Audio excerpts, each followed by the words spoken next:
Hi, hello, வணக்கம். நம்ம இப்போ மல்லி சீரியல் ப்ரோமோ பத்தி இந்த வீடியோல பார்க்கலாமாங்க. நம்ம சேனலுக்கு முதல் முறையா வந்தீங்க அப்படின்னா, சப்ஸ்கிரைப் பண்ணிக்கோங்க. நம்ம மல்லி டிவோர்ஸ் குடுக்கக்கூடாது அப்படின்னு நீங்க நினைச்சீங்கன்னா, நம்ம வீடியோக்கு ஒரு லைக் பண்ணிக்கோங்க. மல்லி பார்த்தீங்கன்னா, ராஜேஸ்வரி சொன்னத நெனச்சு தான் வந்து ரொம்ப பயப்படுறாங்க. நம்ம விஜய் சார் பார்த்தீங்கன்னா, மல்லிக்காக மல்லிகை பூவெல்லாம் வாங்கிட்டு வந்து குடுக்குறாங்க. ஸோ, அத நம்ம மல்லியும் ஓப்பன் பண்ணி பார்க்குறாங்க. மல்லிகை பூ இருக்கிறத.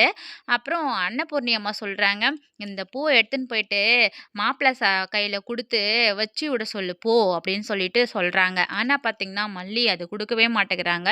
அவங்க நேரா எடுத்துன்னு போயிட்டு சாமி ஃபோட்டோவுக்கு அந்த பூவ வச்சுட்டு, அதுக்கு பிறகு அந்த பூவ எடுத்து அவங்க தலையில வச்சுக்கிட்டு அழுவுறாங்க. என்ன அப்படின்னு பார்த்தீங்கன்னா, "ஏன் எனக்கு வந்து இந்த மாதிரியெல்லாம் கஷ்டத்த குடுக்குற சாமி? நான் வந்துட்டு யாருக்குமே வந்து கெட்டது செஞ்சதே கிடையாது. எல்லாருக்குமே நல்லது தானே செய்றேன். ஆனா எனக்கு மட்டும் ஏன் இவ்ளோ கஷ்டம் வருது? நான் ஏன் வந்து விஜய் சார வந்து பிரிஞ்சு இருக்கணும்? விஜய் என்னால பிரிஞ்சு இருக்கவே முடியாது. அத விட ஒரு பெரிய கொடுமை, வெண்பா வந்து விஜய பிரிஞ்சு இருக்க முடியாது. இதெல்லாம் வந்து எவ்ளோ பெரிய ஒரு கொடுமை எனக்கு குடுக்குற. நான் என்ன தப்பு பண்ணேன்னு சொல்லிட்டு அழுதுகிட்டு இருக்காங்க. ஸோ இந்த விஷயம் நம்ம விஜய்க்கு தெரிய வரப்போது கண்டிப்பா. அப்படி தெரிய வரும்போது தான் வந்து சொல்றாங்க, "ஏன் மல்லி என்னாச்சு உனக்கு? ஏன் ஒரு மாதிரியாவே இருக்க? நீ ஏதோ மனசுக்குள்ள நெனச்சுக்கிட்டு இருக்க.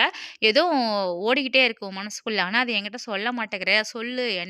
என்னால முடிஞ்ச உதவிய நான் உனக்கு செய்றேன்." அப்படின்ற மாதிரி தான் கேட்குறாங்க. "இல்ல, எனக்கு ஒரு பிரச்சனையும் இல்ல. நீங்க உண்டு, உங்க வேலை உண்டுன்னு சொல்லிட்டு நீங்க வந்து உங்க வேலைய பாருங்க. ஆனா என் விஷயத்துல வந்து நீங்க இனிமே குறுக்கிடாதீங்க." அப்படின்ற மாதிரியெல்லாம் சொல்றாங்க. ஏன் மல்லி இப்படி பேசுறாங்க அப்படின்றதும் தெரியல. அப்புறம் பார்த்தீங்கன்னா, இந்த ராஜேஸ்வரி வரப்போறாங்க வீட்டுக்கு. வீட்டுக்கு வந்து நம்ம மல்லிய திருப்பி வந்து 10 டேஸ் டைம் குடுத்துருக்காங்க இல்லையா? டிவோர்ஸ்க்கு.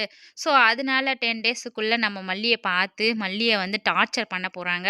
ஸோ, மல்லி டிவோர்ஸ் பேப்பர்ல கையெழுத்து போடுறாங்களா? இல்லையா? அப்படின்றத பொறுத்திருந்து பார்ப்போம். தேங்க்ஸ் ஃபார் வாட்சிங்.